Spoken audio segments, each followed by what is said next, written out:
God changed the Old Testament to the New Testament. பழைய ஏற்பாட்டை தேவன் மாற்றி புதிய ஏற்பாட்டை கொண்டு வருகிறார். From the old covenant to a better covenant with better promises. பழைய உடன்படிக்கை மாற்றி புதிய நல்ல வாக்குத்தத்தங்களோடு கூடிய புதிய உடன்படிக்கை தேவன் ஏற்படுத்துகிறார். It is His will that we should establish His kingdom on earth as it is in heaven. தேவனுடைய ராஜ்யத்தை நம்ம இந்த பூமியில ஸ்தாபிக்க வேண்டி இருக்கிறது. இதற்காக நம்ம அவருடைய சித்தம் நடக்க வேண்டும் என்று சொல்லி ஜெபிக்க வேண்டி இருக்கு. Progress in spiritual life and growth in spiritual life happens only when there is faith. உங்களுடைய வாழ்க்கையிலே மாற்றங்கள் வரும்பொழுது மாத்திரம்தான் இந்த ஆவிக்குரிய வளர்ச்சி உங்களுடைய வாழ்க்கையிலே உண்டாக முடியும்.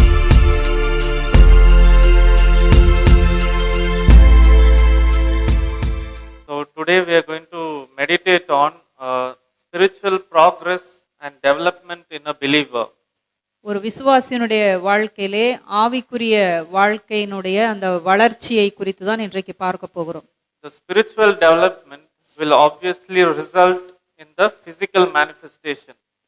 அவனுடைய சரீர வளர்ச்சி எப்படி தெரியும் என்றால் அது வெளிப்படையாக நம்ம பார்க்கிறோம் அந்த வளர்கிறார்கள் என்று சொல்லி. So the spiritual development is very important.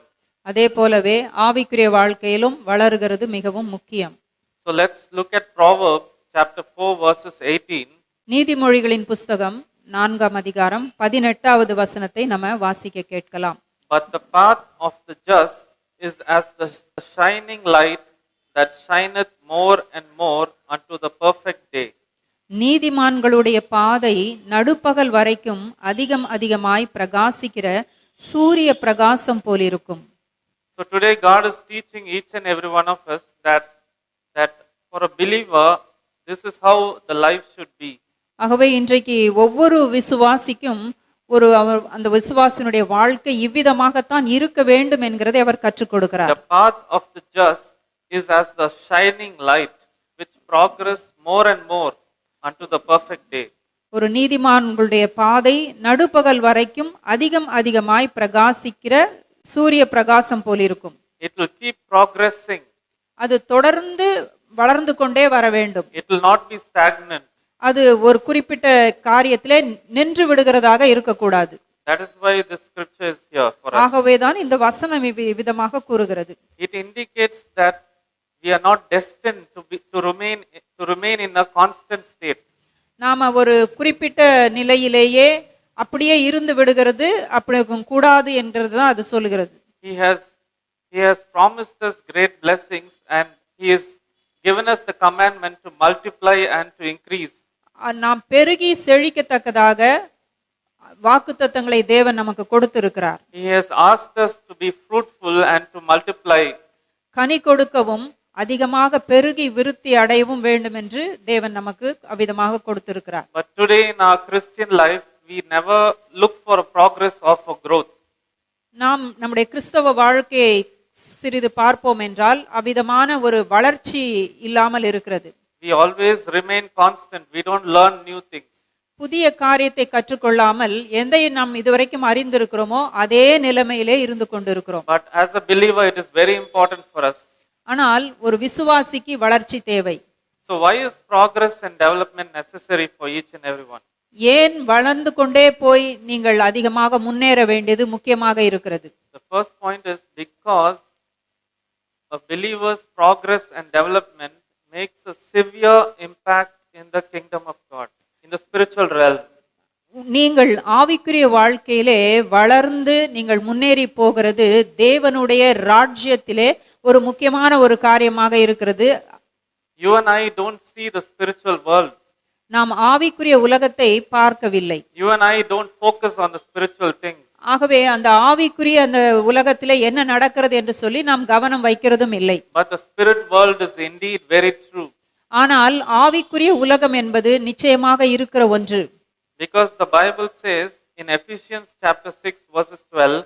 எபேசியர் 6ஆம் அதிகாரம் 12ஆம் வசனம் சொல்லுகிறது, ஏனெனில் மாம்சத்தோடும் இரத்தத்தோடும் அல்ல, துரைத்தனங்களோடும் அதிகாரங்களோடும் இப்பிரபஞ்சத்தின் அந்தகார லோகாதிபதிகளோடும் வானமண்டலங்களில் உள்ள பொல்லாத ஆவிகளின் சேனைகளோடும் நமக்கு போராட்டம் உண்டு.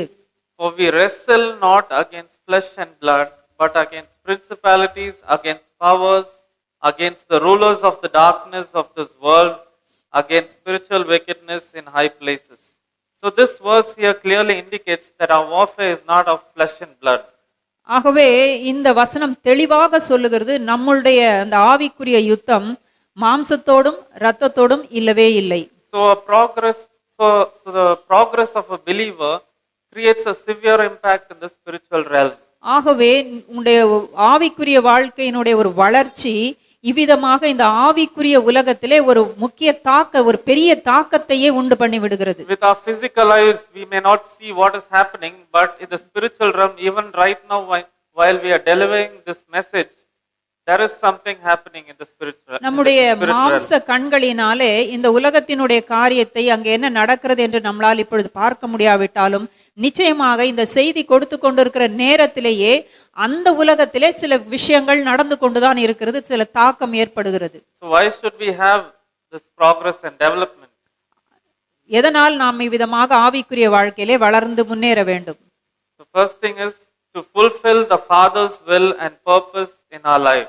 முதலாவது காரியம் தேவனுடைய பிதாவினுடைய சித்தத்தை நம்முடைய வாழ்க்கையிலே நம்ம என்ன செய்யணும்? நிறைவேற்ற வேண்டி இருக்கிறது. You and I don't think about this at all.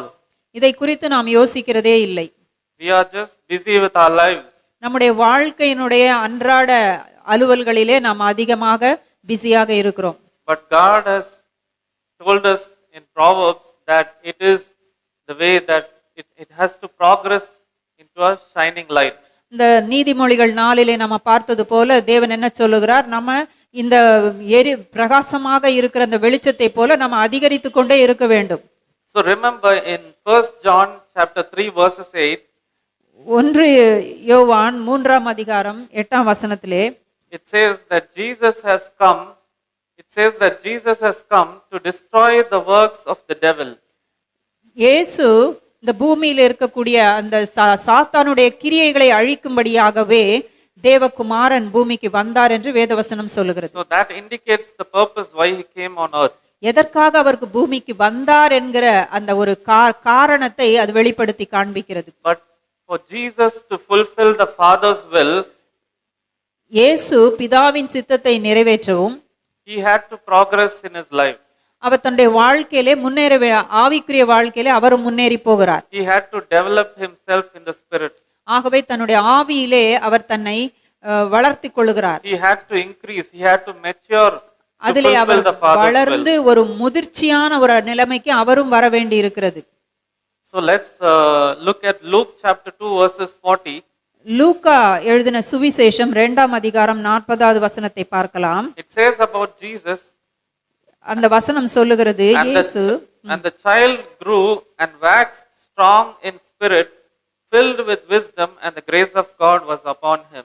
பிள்ளை வளர்ந்து ஆவியிலே பலன் கொண்டு ஞானத்தினால் நிறைந்தது, தேவனுடைய கிருபையும் அவர் மேல் இருந்தது. So Jesus himself had to progress. He was not the same Jesus when he first came in earth. இயேசு கூட இவ்விதமாக ஒரு வளர்ச்சிக்குள்ளாக கடந்து போக வேண்டி இருந்தது. அவர் குழந்தையாக பிறந்த நிலைமையிலேயே அவர் இல்லை. Every time you see that Jesus will always step aside, he will step aside from the crowd and he will separate himself to meditate and to progress his spiritual life. நாம் பார்த்திருக்கிறோம் நிறைய காரியத்திலே இயேசு கூட தொடர்ந்து ஜனக்கூட்டத்தின் மத்தியிலே இல்லாமல் அவர்களை விட்டு கடந்து போய் அவர் அவிதமாக தேவனுடைய பாதத்திலே இருக்கிறதையும் அதற்கான காரியங்களை செய்கிறதையும் நம்ம பார்க்கிறோம். So the same way we should also improve ourselves in the spirit realm, and that will indeed help us to fulfill Father's will in our life. இதே போலவே நாமும் கூட நம்முடைய ஆவிக்குரிய வாழ்க்கையிலே சில விதமான காரியங்களை செய்து பிதாவினுடைய சித்தத்தை நிறைவேறும்படியாக வளர வேண்டும். Secondly, we need to progress because to establish the kingdom of God on earth. அடுத்தது இரண்டாவதாக தேவனுடைய ராஜ்யத்தை நம்ம பூமியிலே தொடர்ந்து ஸ்தாபிக்கப்படத்தக்கதாக அது விருத்தி அடையத்தக்கதாக நாம் அதை செய்ய வேண்டி இருக்கிறது. So remember when the disciples asked Jesus like how to pray, Jesus told them, thy kingdom come on earth as it is in heaven. ஆகவே தான் அவரும் கூட சீஷர்களுக்கு ஜெபிக்க சொல்லி கொடுக்கும் பொழுது உம்முடைய ராஜ்யம் வருவதாக, உம்முடைய சித்தம் பரமண்டலங்களில் செய்யப்படுகிறது போல பூமியிலேயும் செய்யப்படுவதாக என்று கற்றுக் கொடுத்தார். So when the kingdom of God comes on earth, it indeed makes a severe impact in the kingdom of God and in the spiritual realm. தேவனுடைய ராஜ்யம் இந்த பூமிக்கு வருகிறது என்று சொன்னால் இந்த ஆவிக்குரிய உலகத்திலே அது ஒரு பெரிய தாக்கத்தை அது உண்டு பண்ணுகிறதாக இருக்கிறது. Even in your physical life also, if you prosper, it is the manifestation of God's kingdom. உங்களுடைய உலக பிரகாரமான இந்த வாழ்க்கையில கூட நீங்கள் பிசிக்கலாக நீங்கள் வளரும் பொழுது அதுவும் தேவனுடைய ராஜ்யத்தினுடைய காரியத்திலே ஒரு தாக்கத்தை கொடுக்கிறது. If you are getting healed, if you live a healthy life, it is the manifestation of his kingdom. நீங்கள் சுகமடைந்து ஒரு சுகமான ஆரோக்கியமான ஒரு வாழ்க்கையை நீங்கள் வாழ்வீர்களானால் அந்த வாழ்க்கையும் தேவனுடைய ராஜ்யத்திலே ஒரு தாக்கத்தை உண்டு பண்ணுகிறது. If people are getting delivered, if the ministries are expanding, it is the expansion of God's kingdom. மனுஷர்கள் விதமாக விடுதலையை பெற்றுக்கொண்டு அவர்கள் அதிகமான வாழ்க்கையில வளரும் பொழுது அதுவும் தேவனுடைய ராஜ்யத்திலே ஒரு பெரிய தாக்கத்தை உண்டு பண்ணுகிறது. அது அவருடைய நாமத்தை மகிமைப்படுத்துகிறது. When you yield to the fruit of the spirit, it is God's kingdom coming on earth. நீங்கள் ஆவியின் கனியை அவ்விதமாக உலகத்திலே காண்பிக்கிறவர்களாக இருப்பீர்களானால் அதுவும் தேவனுடைய ராஜ்யத்திலே ஒரு முக்கியமான ஒரு காரியத்தை காண்பிக்கிறது.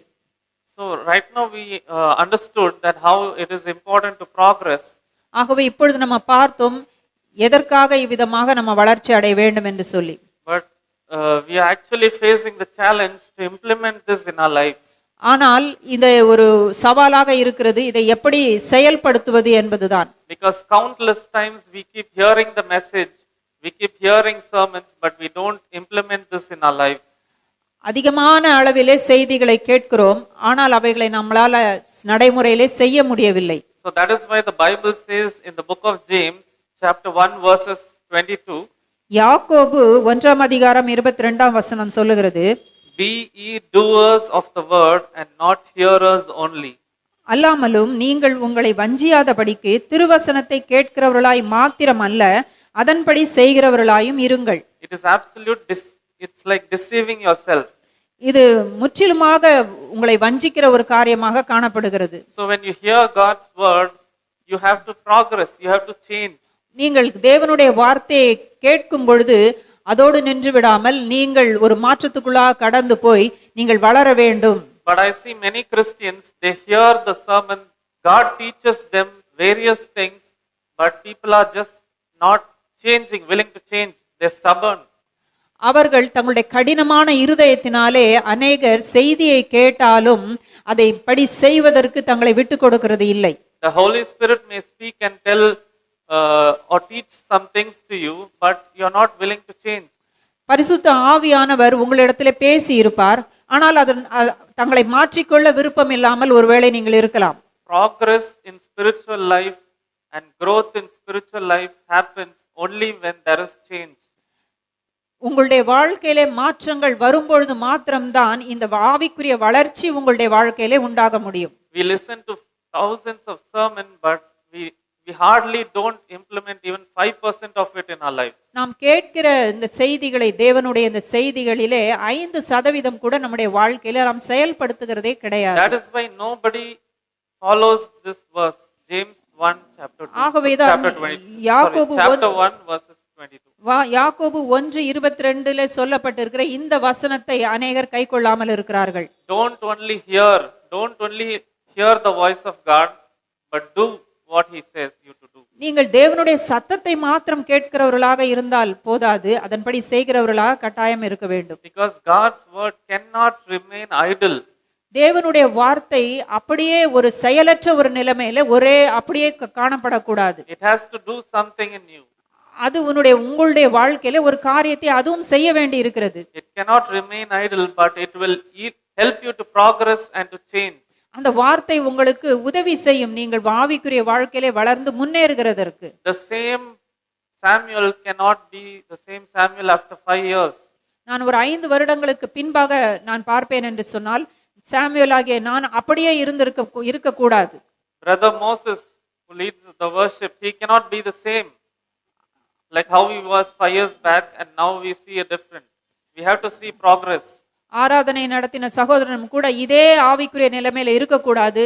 அவருடைய வாழ்க்கையிலும் ஒரு 5 வருடங்கள் கழித்து பார்த்தால் நல்ல ஒரு வளர்ச்சி இருக்க வேண்டும். People should see the change in you. உங்களுடைய வாழ்க்கையில உண்டாகிற மாற்றத்தை மற்றவர்கள் பார்க்க வேண்டும். Because people will know that God is in you only by looking at you.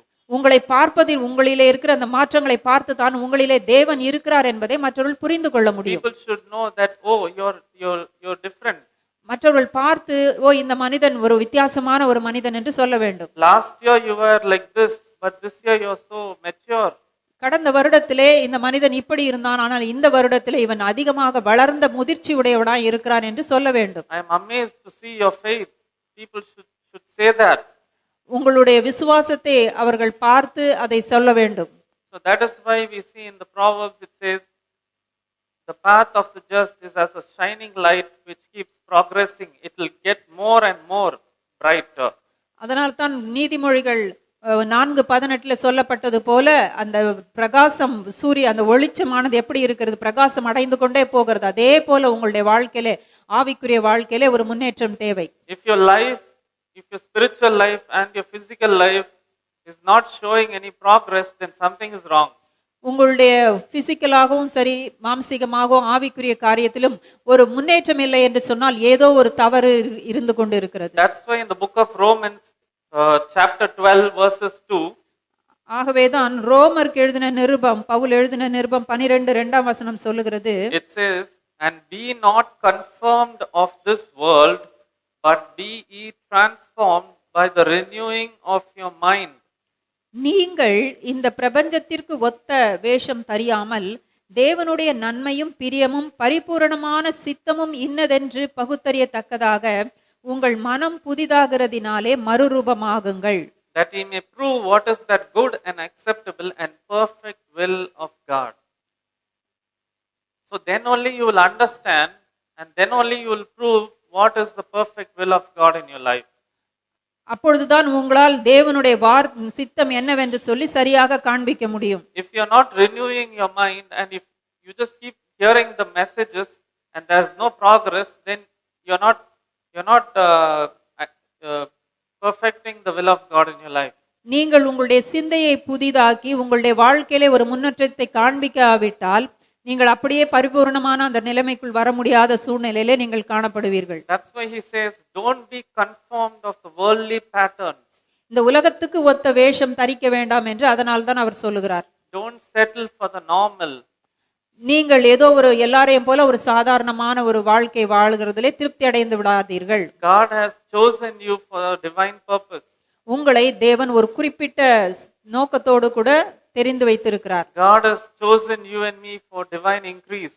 நம்முடைய ஆவிக்குரிய வாழ்க்கையிலே தெய்வீக காரியங்களிலே நம்ம வளர்ச்சி அடையும்படியாக அவர் நம்மை தெரிந்து வைத்திருக்கிறார். That's why he says in Jeremiah chapter 29 verses 11, எரேமியா 29:11 சொல்லுகிறது, for I know the thoughts that I think towards you, says the Lord, thoughts of peace and not of evil. நீங்கள் எதிர்பார்த்திருக்கும் முடிவை உங்களுக்கு கொடுக்கும்படிக்கு நான் உங்கள் பேரில் நினைத்திருக்கிற நினைவுகளை அறிவேன் என்று கர்த்தர் சொல்லுகிறார். His thoughts are always great towards us.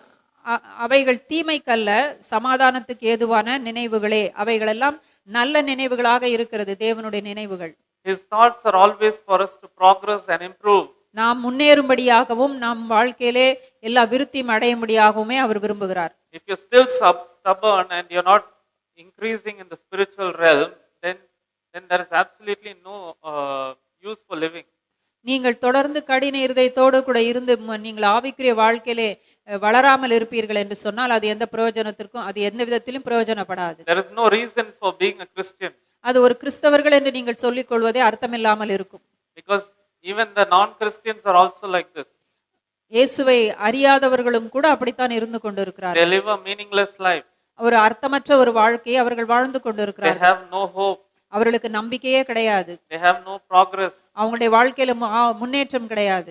Same way in 3 John chapter 1 verses 2. 3 யோவான் 1:2 சொல்லுகிறது, Beloved, I wish above all things that thou mayst prosper and be in health, even as thy soul prospereth. பிரியமானவனே, உன் ஆத்துமா வாழ்கிறது போல நீ எல்லாவற்றிலும் வாழ்ந்து சுகமாயிருக்கும்படி வேண்டுகிறேன் என்று அந்த வசனம் சொல்லுகிறது. So again here we see that our soul prospers. It increases. இந்த வசனத்துல கூட நம்ம என்ன பார்க்கிறோம், நம்முடைய ஆத்மா வாழுகிறதும் வளருகிறதும் இதுல சொல்லப்பட்டிருக்கிறது. It doesn't say that your soul will remain stagnant. உங்களுடைய ஆத்மா ஒரே நிலைமையிலே இருந்து கொண்டிருக்கும் என்று இந்த வசனம் சொல்லவில்லை. And same way, uh, the Bible says that thou mayst prosper and be in health. You may increase. Your health should increase, that you may prosper.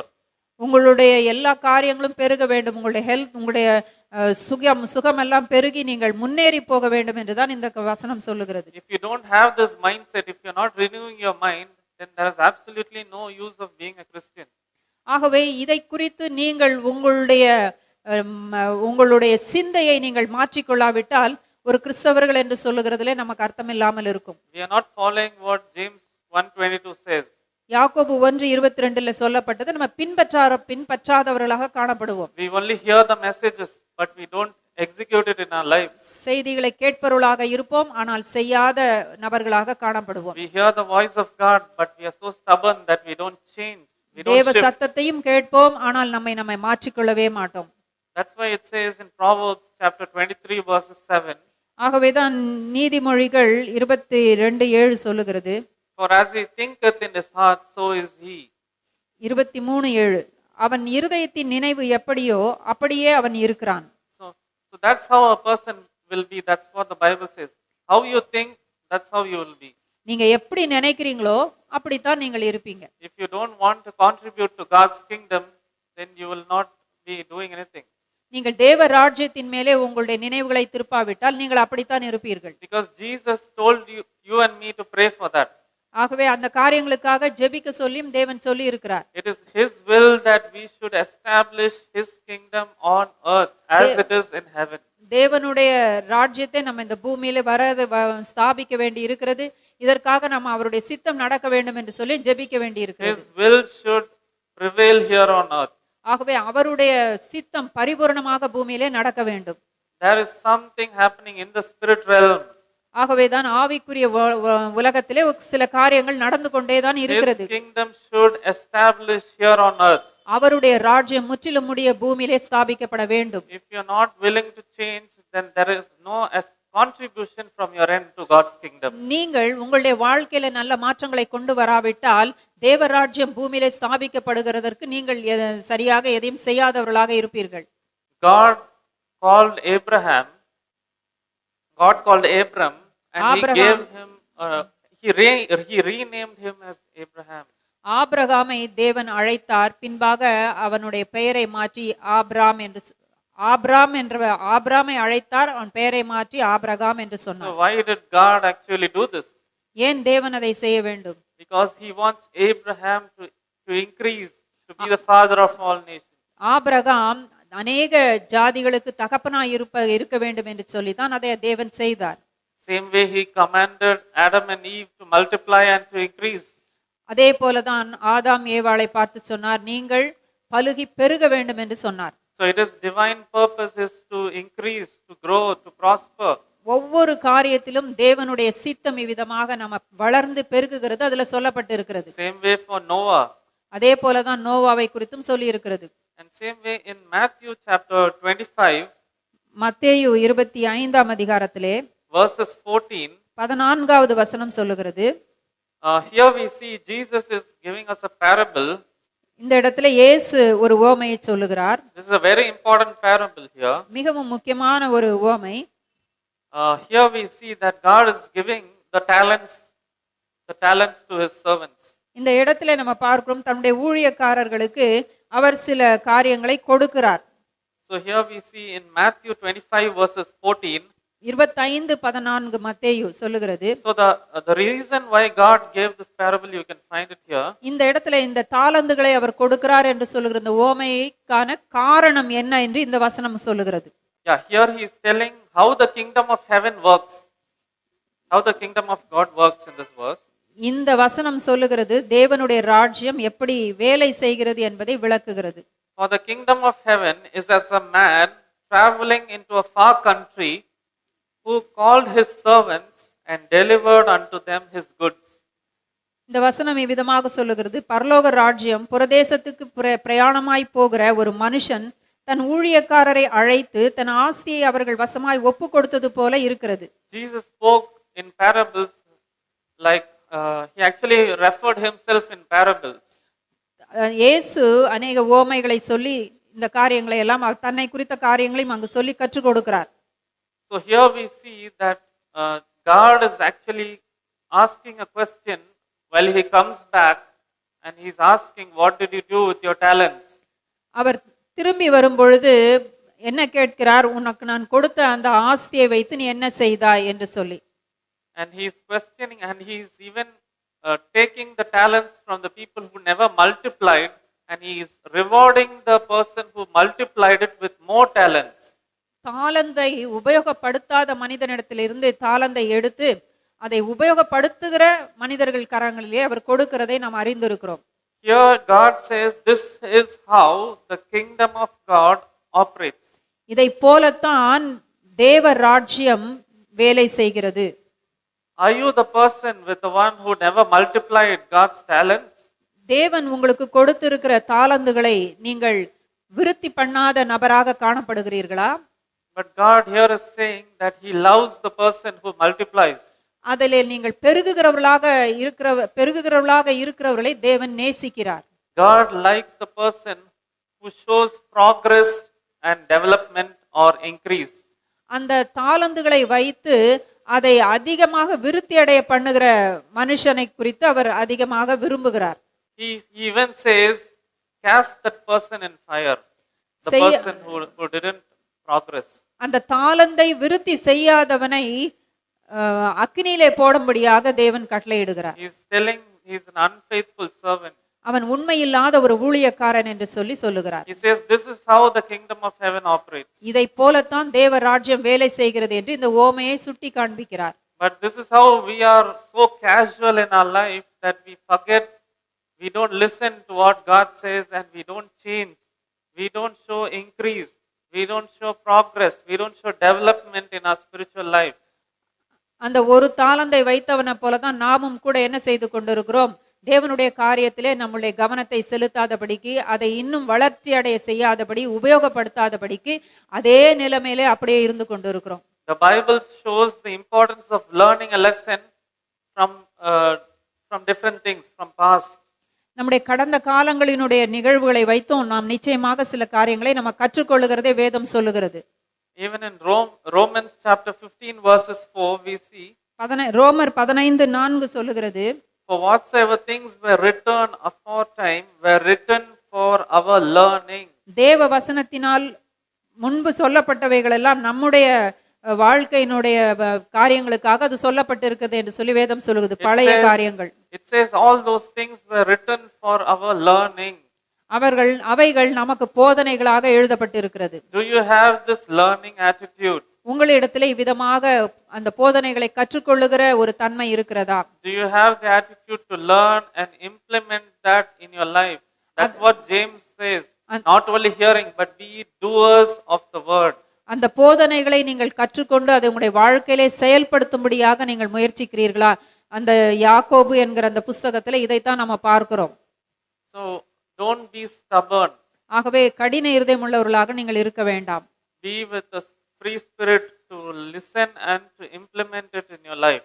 உங்களுடைய வாழ்க்கையிலே நீங்கள் அவைகளை ஏற்றுக்கொண்டு அவிதமாக உங்களுடைய வாழ்க்கையிலே செயல்படுத்தும்படியான விருப்பத்தை காண்பியுங்கள். In 2 Kings chapter 2 verses 9 we see, 2 ராஜாக்கள் 2ஆம் அதிகாரம் 9வது வசனம் சொல்லுகிறது, we see a scene here that Elijah is actually going to get taken away in the chariot. எலியா இந்த வசனத்திலே நம்ம பார்க்கிறோம், எலியாவை ஒரு ரதம் வந்து எடுத்துக்கொண்டது. And here we see before that Elisha is also accompanying Elijah, and Elijah actually asked Elisha, what is that you want? உங்களுக்கு தெரியும், அவரோடு கூட எலிசா சென்று கொண்டிருந்தார்.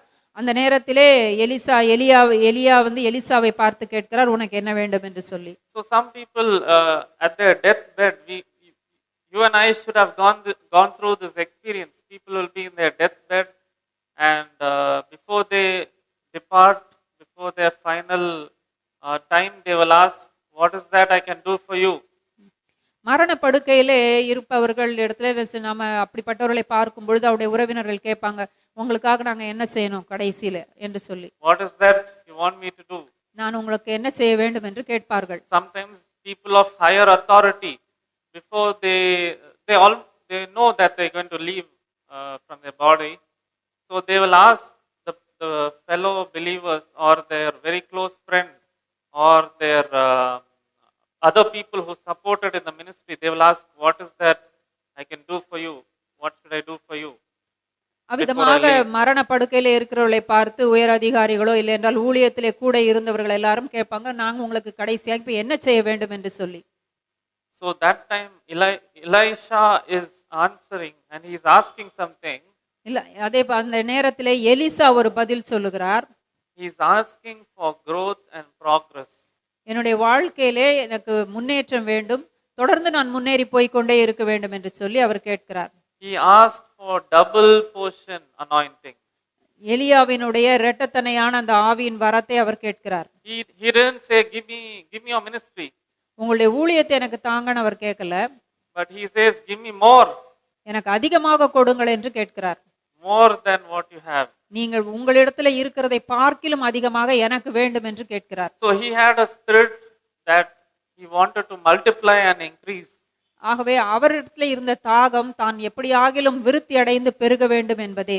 He had a desire for God's kingdom to have an impact even more than what Elijah did in his life. தேவனுடைய ராஜ்யத்திலே தான் அதிகமாக அவிதமாக செயல்பட்டு ஒரு பெரிய தாக்கத்தை உண்டு பண்ண வேண்டும் என்பது எலிசாவினுடைய வாஞ்சையாய் இருந்தது. Elijah did such great things. எலியா தேவ ராஜ்யத்திலே பெரிய காரியங்களை செய்தார். But still Elisha was not satisfied with that. ஆனால் எலிசா அதிலே திருப்தி அடையவில்லை, இவர் இன்னும் அதிகமாக செய்ய விழைந்தார். Elisha was accompanying Elijah in everything. எலியாவை எலிசா எல்லாவற்றிலும் கூடவே சென்று கொண்டிருந்தார். But still he says, I am not satisfied with what you did. I want God to bless me a double portion anointing. எலியாவே, நீங்கள் செய்த அந்த காரியத்திலே நான் திருப்தி அடையவில்லை, உங்களை விட ரெண்டு மடங்கு நான் ஆசீர்வதிக்கப்பட்டு அதிகமாக தேவராஜ்யத்திலே செயல்பட விரும்புகிறேன் என்று சொல்லி அவர் அதிகமானதை கேட்டார். We see that the introduction of Elisha in Bible is when Elisha was plowing the field. எலிசாவை குறித்து வேதாகமம் முதல் அறிமுகப்படுத்தி சொல்லுகிற வசனம் எப்படி சொல்லுகிறது என்றால், அவர் தன் வயல்வெளியிலே அந்த மாடுகளை வைத்து அவர் உழுது கொண்டிருக்கிற அந்த காட்சி தான் அங்கே எழுதப்பட்டு இருக்கிறது. That is the introduction of Elisha's life in the Holy Scripture. ஆவிக்குரிய வாழ்க்கையினுடைய தொடக்கத்தினுடைய அந்த அறிமுக உரையாக இந்த நிகழ்வு தான் எழுதப்பட்டு இருக்கிறது. But from a person who's plowing in the field to a person with double portion of anointing, you can see the progress.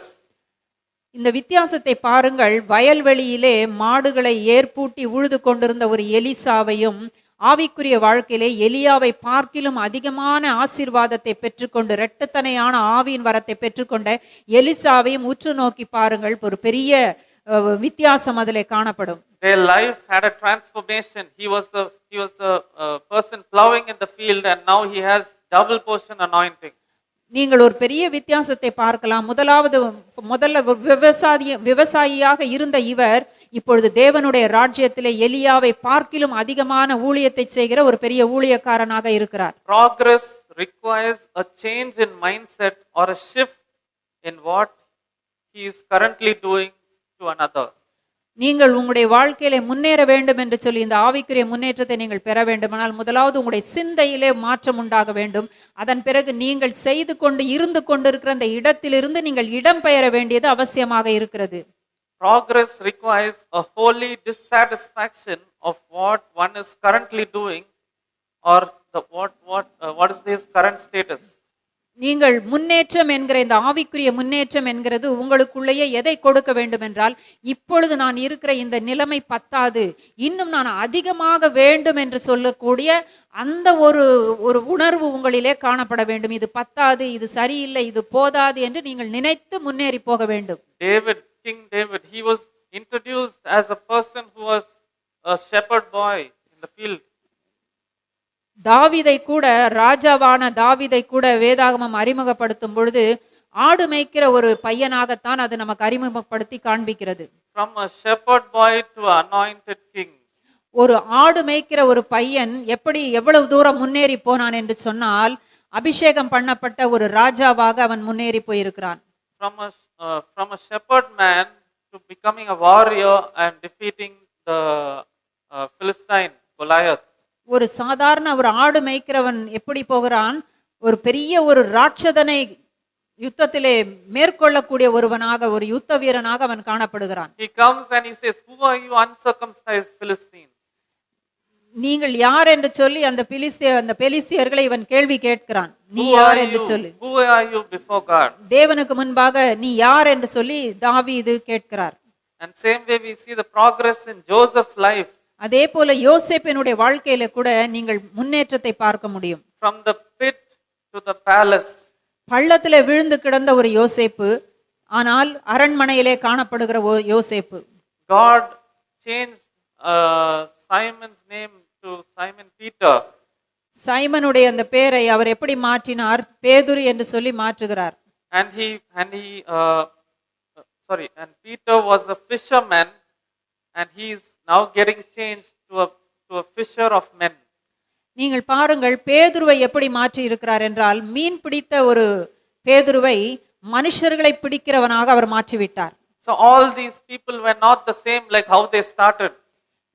அவங்க எப்படி தொடக்கத்துல இருந்தார்கள் என்று சொல்லி நீங்கள் பாருங்கள், எதிலிருந்து தொடங்கி இருக்கிறார்கள் என்று. They were not the same like how they started. எப்படி தொடங்கின அந்த தொடங்கின இடத்திலே அவர்கள் இல்லை, மாறிக்கொண்டே இருக்கிறார்கள். Paul, from a harsh, cruel, wicked person to a person chosen to preach the gospel unto the Gentiles. மிகவும் கொடூரமான ஒரு நிலைமையில இருந்த பவுல் எப்படி மாறுகிறார்? புறஜாதிகளுக்கு சுவிசேஷத்தை அறிவிக்கிற ஒரு பெரிய ஊழியக்காரனாக மாறுகிறார். God changed the Old Testament to the New Testament. பழைய ஏற்பாட்டை தேவன் மாற்றி புதிய ஏற்பாட்டை கொண்டு வருகிறார். From the old covenant to a better covenant with better promises. பழைய உடன்படிக்கை மாற்றி புதிய நல்ல வாக்குத்தத்தங்களோடு கூடிய புதிய உடன்படிக்கை தேவன் ஏற்படுத்துகிறார். From the old wine jar to a new wine. பழைய திராட்சரசத்தை விட்டு புது திராட்சரசத்துக்குரிய காரியத்தை கொண்டு வருகிறார். And same way we see in the book of Hebrews chapter 5 verses 13. எபிரேயர் 5ஆம் அதிகாரம் 13ஆம் வசனம். For everyone that useth milk is unskillful in the word of righteousness, for he is a baby. பால் உண்கிறவன் குழந்தையாய் இருக்கிறபடியினாலே நீதியின் வசனத்தில் பழக்கம் இல்லாதவனாய் இருக்கிறான். But strong meat belongeth to them that are of full age. பலமான ஆகாரமானது நன்மை தீமை இன்னதென்று பயிற்சியினால் பகுத்தறியத்தக்கதாக முயற்சி செய்யும் ஞானேந்திரியங்களை உடையவர்களாகிய பூரண வயது உள்ளவர்களுக்கே தகும். So people are right now there as a spiritual baby, but they will have to progress as an adult, matured adult. ஆவிக்குரிய வாழ்க்கையிலே ஒரு குழந்தை பருவத்திலே இருக்கிறவர்கள் ஒரு பெரிய முதிர்ந்த ஒரு நிலைமைக்குள்ளாக கடந்து வர வேண்டியது அவசியமா இருக்கிறது. So there are different levels in the spirit realm. That's what here it clearly says. ஆவிக்குரிய வாழ்க்கையிலே உங்களுக்கு பலவிதமான வித்தியாசமான ஆவிக்குரிய நிலைகள் உண்டு. If you're still a baby and even when you die you are still a baby, then there's no point in living this life. ஆவிக்குரிய வாழ்க்கையிலே குழந்தையாக இருந்து நீங்கள் ஒரு குழந்தையாகவே நீங்கள் மரிப்பீர்களானால் உங்களுடைய வாழ்க்கையில நீங்கள் இப்படி ஒரு வாழ்க்கை வாழுகிறதுல பிரயோஜனமே இல்லை. It's meaningless. இது ஒன்று அர்த்தமற்ற ஒரு வாழ்க்கை. You're not contributing anything to God's kingdom. தேவ ராஜ்யத்திற்கு நீங்கள் ஒன்றுமே செய்யாத நபராக காணப்படுகிறீர்கள். It is this only one life that you live. இது நமக்கு ஒரே ஒரு வாழ்க்கை தான் கொடுக்கப்பட்டிருக்கிறது. So why don't you live it for glorifying God and நீங்கள் இதை நீங்கள் ஏன் தேவ நாமம் மகிமைப்படும்படியாக உம்முடைய வாழ்க்கையில நீங்கள் முன்னேறி செயல்படக்கூடாது? So you should have that learning attitude. ஆகவே முதலாவது உங்களுக்கு கற்றுக்கொள்ளுகிற ஒரு தன்மை தேவை. Renewing of mind. அடுத்தது உங்களுடைய சிந்தையை நீங்கள் புதுப்பித்துக் கொள்ள வேண்டும். Repent from your past mistakes. நீங்கள் உங்களுடைய பழைய காரியங்களிலிருந்து நீங்கள் என்ன செய்ய வேண்டும்? அதற்காக மனம் வருந்தி வெளியே வர வேண்டும். So people are first learning it. People are renewing their mind, but they're not repenting or they're not willing to change. மக்கள் அநேகர் என்ன செய்கிறார்கள்? அவங்களுடைய கற்றுக்கொள்ளுகிறார்கள், சிந்தையை மாற்றுகிறார்கள். ஆனால் அந்த தங்களுடைய தவறுகளுக்காக மனம் திருந்தி தங்களை மாற்றிக்கொண்டு செயல்பட அவர்கள் வருகிறதில்லை. And in Philippians chapter 1 verses 6 we see. பிலிப்பியர் 1:6 சொல்லுகிறது, being confident of this very thing, that he which hath begun a good work in you will perform it until the day of Jesus Christ. இந்த நற்காரியங்களை உங்களிலே தொடங்கி இருக்கிறவர் அந்த காரியத்தை உங்களிலே முடிப்பார் என்று நான் விசுவாசிக்கிறேன் என்று சொல்லி பவுல் அந்த பிலிப்பியர் 1:6 அவர் எழுதியிருக்கிறார். So God is saying that he has started some work in you. Something is happening in you. ஒரு நற்காரியத்தை தேவன் உங்களிலே துவக்கி இருக்கிறார் என்று பவுல் சொல்லுகிறார். So a work means there is actually a progress. It's not stagnant. Work means something is going on. அப்படி ஒரு காரியத்தை அவர் ஒரு நற்கிரியை அவர் துவக்கி இருக்கிறார் என்று சொன்னால் அது அந்த இடத்திலேயே நிற்கிறதாக காணப்படுகிறது இல்லை, அதுல ஒரு சில மாற்றங்கள் அதுல காணப்பட்டு கொண்டே இருக்கிறது. Then how can you and I be the same every day, every year? How can you and I be the same? இப்படிப்பட்ட காரியம் இருக்கும் பொழுது எப்படி நீங்கள் முன்னிருந்த அதே நிலைமையிலே இருந்து கொண்டு இருக்க முடியும்? But the Bible says that he has started a work and he will finish it for us. உங்களிலே அந்த வேலையை அவர் துவக்கி விட்டார், அதை அவர் முடிப்பார் என்று சொல்லியும் அவர் சொல்லுகிறார். The Bible says an example about the potter and the clay. இந்த வேதாகமம் இதற்கு உதாரணமாக எதை காட்டி சொல்லுகிறது என்றால் குயவனையும் களிமண்ணையும் உதாரணமாக காட்டுகிறது. We sing this song in our church. நம்முடைய சபையிலெல்லாம் இந்த பாடல்களை பாடுகிறோம். But are you actually molding yourself as per the potter, how he is framing you? நீங்கள் உங்களை குயவன் தன்னுடைய விருப்பத்திற்கு வணையத்தக்கதாக உங்களை நீங்கள் விட்டு கொடுக்கிறீர்களா? Just think and see, if the clay is so stubborn, if it's not bending as per the shape the potter is trying to do it, the potter will actually throw the clay out. ஒரு களிமண்ணானது அந்த குயவன் கை வைத்து அவன் விரும்புகிறபடி அதை அழுத்தி பிசைந்து எடுத்து அதை ஒரு அருமையான ஒரு பாத்திரமாக வணைகிறதற்கு அது சரியாக இடம் கொடுக்காமல் இருக்குமானால் அந்த களிமண் சரியில்லை என்று சொல்லி அதை போட்டு விட்டு களிமண் வேற களிமண்ணை அந்த குயவன் எடுத்து என்ன செய்வார்? உபயோகப்படுத்தி கொண்டிருப்பார். But we sing this song, we read this scripture. நம்ம பாட்டு பாடுகிறோம், வசனங்களை வாசிக்கிறோம். But are we so flexible in God's hands? அவருடைய கரத்திலே அவருடைய சித்தத்துக்கு விட்டு கொடுக்கிறவர்களாக இருக்கிறோமா? Are we showing the progress of being the clay and then becoming the pot? அவருடைய கரத்திலே ஒரு களிமண்ணாக இருந்து அதன் பின்பாக ஒரு அருமையான ஒரு பாத்திரமாக வணையப்பட நம்ம விட்டு கொடுக்கிறோமா? And also we see that we are getting changed to the image from glory to glory by the Spirit of God. பரிசுத்த ஆவியினாலே மகிமை மேல் மகிமை அடையக்கூடிய விதத்திலே அந்த மாறுதல்களுக்கு நம்மை விட்டு கொடுத்திருக்கிறோமா? This is something that you and I should think about it. இதை குறித்து நீங்கள் நிச்சயமாக சிந்திக்க வேண்டும். But the path of the just is as the shining light that shineth more and more unto the perfect day. நீதிமான்களுடைய பாதை நடுப்பகல் வரைக்கும் அதிகமாய் பிரகாசிக்கிற சூரிய பிரகாசம் போல் இருக்கும். You and I should examine and see if this scripture is manifesting in our lives. நம்மை நாமே ஆராய்ந்து இந்த வசனம் என்னுடைய வாழ்க்கையிலே அந்த வசனத்துல இருக்கிற போல என்னுடைய வாழ்க்கை காணப்படுகிறதா என்று சொல்லி நம்மை ஆராய்ந்து சிந்திக்க வேண்டும். The life should increase. அந்த வெளிச்சம் பெருக வேண்டும். Most mistakes that we always do is we don't execute the word in our life. நம்ம செய்கிற பெரிய தவறு வார்த்தையின்படி நடந்து அதை வெளிப்படுத்துகிறதே இல்லை. We listen, we say God told this to me. Oh, God rescued me from this. Oh, God spoke to me this. But we are not executing the word in our life and we are deceiving ourselves. நாம் அடிக்கடி சொல்லுவோம் தேவன் என்னோடு பேசினார், தேவன் எனக்கு இதை செய்தார் என்று சொல்லி. ஆனா அவர் பேசினார் செய்தார் என்று சொன்னால் அந்த காரியங்களை தொடர்ந்து நம்ம செய்து தேவனை மகிமைப்படுத்துற ஒரு வேலையை நம்ம செய்கிறதே கிடையாது. People say that I got a spiritual experience. I witnessed God. I went to heaven. I was taken up to heaven.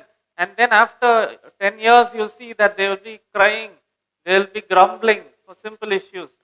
நீங்கள் கேள்விப்பட்டிருக்கலாம், அநேகர் சாட்சிகள் கூட சொல்லியிருப்பார்கள், தேவன் என்னை பரலோகத்துக்கு எடுத்துக்கொண்டார், பரலோகத்தை காண்பித்தார், நான் பரலோகத்திலே இதையெல்லாம் பார்த்தேன் என்று சொல்லி ஒரு 10 வருடங்கள் கழித்து நீங்கள் பார்ப்பீர்கள் அதே நபர்கள் அழுது கொண்டு எனக்கு இது நடக்கவில்லை அது நடக்கவில்லை என்று சொல்லி புலம்பிக் கொண்டு இருப்பார்கள். So that time they will say, oh, I learned this, I'm going to be strong in the Lord. But after 5 years you see that they will be miserable. முதல்ல சொல்லி கொண்டு இருப்பாங்க, நான் இதையெல்லாம் பார்த்ததுனால கற்றுக்கொண்டதுனால நான் இனிமே அவருக்கா சாட்சியா இருப்பேன், ஸ்ட்ராங்கா இருப்பேன் என்று சொல்லி. ஆனால் அதன் பிறகு நீங்கள் பின்பாக கொஞ்சம் காலங்கள் கழித்து பார்த்தால் அவர்களிடத்துல ஒன்றுமே இருக்காது. Be ye doers of the word and not hearers only. ஆகவே நீங்கள் வெறும் கேட்கிறவர்களாக மாத்திரமல்ல, அதன்படி செயல்படுகிறவர்களாக இருப்பது முக்கியமான ஒன்று. So I pray that God will give you progress and development in your spiritual life, and everybody's life is going to get transformed. ஆகவே தேவனிடத்திலே நான் வேண்டிக் கொள்கிறேன், தேவன் உங்களுடைய வாழ்க்கையிலே நல்ல ஒரு ஆவிக்குரிய வாழ்க்கையிலே வளர்ச்சியையும் முன்னேற்றத்தையும் கொடுத்து அந்த வெளிப்படக்கூடிய விதத்திலே கிருபை செய்ய வேண்டும், கிரியை செய்ய வேண்டும் என்று உங்களுக்காக நான் வேண்டிக் கொள்கிறேன். God has great things for you and me. உங்களுக்காகவும் எனக்காகவும் தேவன் பெரிய காரியங்களை வைத்திருக்கிறார். I certainly believe that if you have a mindset to listen and to implement it in your life, you will see progress and development. எனக்கு நன்றாக தெரியும், நீங்கள் நன்றாக கேட்டு இந்த காரியத்தை நீங்கள் உங்களுடைய வாழ்க்கையிலே செயல்படுத்த நினைப்பீர்களானால் நல்ல முன்னேற்றம் உங்களுடைய வாழ்க்கையிலே உண்டாகும். And be as a person how God liked in the parable to give who multiplied the talents. அந்த அவர் சொன்ன உவமையிலே அவர் பெற்றுக்கொண்ட தாலந்துகளை விருத்தி பண்ணின அந்த நல்ல ஊழியக்காரரை போல நீங்கள் இருக்க பாருங்கள். Because that's how the kingdom of God operates. அப்படித்தான் தேவ ராஜ்யம் கிரியை செய்கிறது. His kingdom should manifest here on earth. அந்த தேவனுடைய ராஜ்யம் பூமியிலே செயல்பட வேண்டும், அது ஸ்தாபிக்கப்பட வேண்டும். So contribute your life for God's kingdom. தேவ ராஜ்யத்தின் மகிமைக்காக நீங்கள் உங்களுடைய வாழ்நாளை ஒப்புக்கொடுங்கள். Check yourself, like what am I contributing by living this life for God's kingdom. தேவனுடைய ராஜ்யம் பூமியிலே முற்றிலுமாக இறங்கவும் அது செயல்படும், நான் என்ன செய்தேன் என்று சொல்லி நீங்கள் யோசித்து பாருங்கள். Don't waste time and don't live a meaningless life. உங்களுடைய நேரத்தை வீணாக்கி ஒரு அர்த்தமற்ற ஒரு கிறிஸ்தவ வாழ்க்கை வாழுகிறதை தவிர்த்துக் கொள்ளுங்கள். God bless you. Amen. தேவன் உங்களை ஆசீர்வதிப்பாராக. ஆமென்.